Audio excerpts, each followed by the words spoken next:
کراچی اتنا بڑا شہر اور اتنے سارے مسائل. آپ نے غور کیا کہ کراچی میں اب کتابوں کی دکانیں کتنی ہیں؟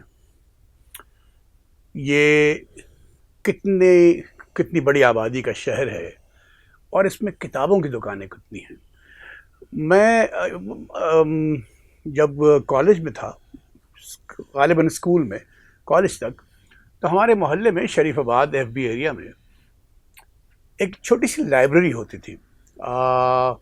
اگر میرا حافظہ ٹھیک ساتھ دے رہا ہے تو اس لائبریری کو چلاتے تھے ایک بابو بھائی، اور وہ 25 پیسے یعنی 4 آنے کی کہ ایک رات کا کرایہ ہوتا تھا، 4 آنے ایک کتاب کا، اور وہ آپ گھر لے کے چلے جاتے تھے اور پڑھتے تھے.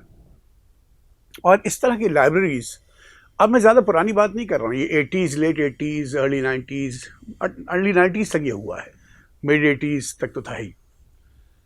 اور اس طرح کی لائبریریز کراچی کے ہر علاقے میں ہوتی تھی اور ایک سے زائد ہوتی تھی.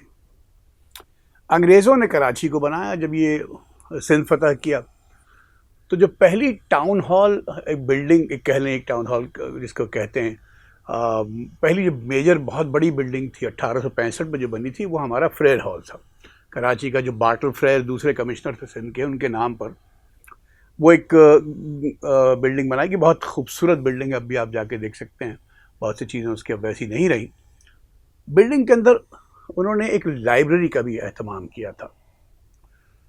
اور بٹوارے کے بعد، تقسیم ہند کے بعد، پاکستان جب آزاد ہوا تو اس کے کچھ عرصے بعد اس لائبریری کا نام لیاقت لائبریری رکھ دیا گیا تھا. اور اس طرح کراچی میں مختلف جگہوں پہ لائبریریز ہوتی تھیں اور کتابوں کی دکانیں ہوتی تھیں. اس وقت جو ایک قدیم ترین پرانی جو کتابوں کی دکان کراچی میں اس وقت موجود ہے، اور پہلے اس طرح کی دکانیں بہت ہوتی تھیں، وہ ریگل پہ ٹامس اینڈ ٹامس ہے. میں 6-7 مہینے پہلے تک تو وہاں گیا تھا.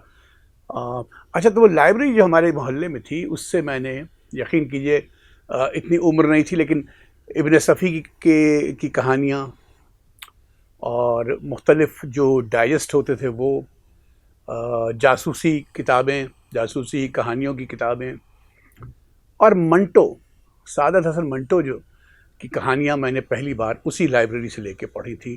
اور اس وقت تک تو پلے بھی نہیں پڑے، سمجھ میں بھی نہیں آتا تھا کہ کیا کہہ رہے ہیں منٹو صاحب. مثال کے طور پر میں نے بہت I think I was in college, میں کالج میں تھا یا تو میں نے منٹو کا جو افسانہ ہے ٹھنڈا گوشت وہ پڑھا، اور سمجھ میں تو بہت کچھ نہیں آیا، لیکن میں آج بھی یاد ہے کہ میں کچھ اس کو پڑھ کے کچھ عجیب سی کیفیت مجھ پہ طاری ہو گئی تھی. اب کراچی کی کیا صورت ہے؟ آپ غور کیجئے، اتنا بڑا یہ شہر ہو چکا ہے، اتنی زیادہ آبادی ہو چکی ہے کہ اس کا شمار بھی اب مشکل ہے. کراچی کی آبادی کوئی کچھ کہتا ہے، کوئی کچھ کہتا ہے، اور اس کے مسائل اپنی جگہ. لیکن آپ غور کریں کتابوں کی دکانیں کتنی ہیں. میں سمجھتا ہوں، میں یہ جانتا ہوں کہ اب یہ ڈیجیٹل دور ہے، اب لوگ فون پہ سب کچھ پڑھ لیتے ہیں، لیپ ٹاپ پہ پڑھ لیتے ہیں، یہ سب ٹھیک ہے. لیکن ہم سے زیادہ جدید دور یورپ امریکہ میں ہے.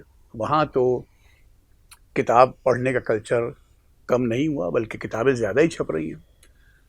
کتاب پڑھنا بہت ضروری ہوتا ہے. یہ یعنی ایک تو کورس کی کتاب تو ہے ہی آپ کے پاس، لیکن کورس کے علاوہ جو، یعنی ہم لٹریچر کے اسٹوڈنٹ کو کے بارے میں کہا جاتا تھا ایک زمانے میں کہ وہ ڈگری لینے کے بعد پڑھتا ہے. اور میرے ساتھ تو کم از کم یہ ہوا، میں I was a terrible student, میں ایک بہت برا اسٹوڈنٹ تھا. لیکن میں نے جب ڈگری حاصل کر لی، یعنی ایم اے کر لیا، لٹک پٹک اٹکل بچوں جیسے بھی بہت کم نمبروں کے ساتھ، اس کے بعد میں نے کتابیں پڑھنا شروع کی. لیکن اس سے مجھے فائدہ بہت ہوا.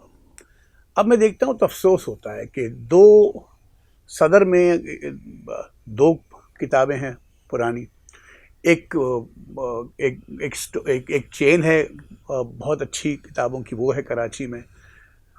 ایک پبلشنگ ہاؤس کی ایک کتابوں کی دکانیں ہیں، وہ بہت اچھی ہیں. لیکن اتنی بڑی آبادی کے شہر میں بہت کم کتابوں کی دکانیں رہ گئی ہیں. یہ اس بات کا مطلب کیا ہے؟ اس کا جواب میں ڈھونڈ رہا ہوں آج کل. ایسا تو نہیں ہے کہ لوگوں نے کتابیں پڑھنا کم کر دی ہیں، اور یہ میں اس لیے کہہ رہا ہوں کہ جب بک فیئر لگتا ہے کراچی میں تو وہاں بہت بڑی تعداد میں کتابیں خریدی جاتی ہیں، بہت زیادہ بزنس ہوتا ہے، تو کتابیں پڑھی تو جا رہی ہیں، لیکن یہ کراچی میں دکانیں کیوں کم ہو گئی؟ ایسے ہی میرے ذہن میں ایک خیال آیا.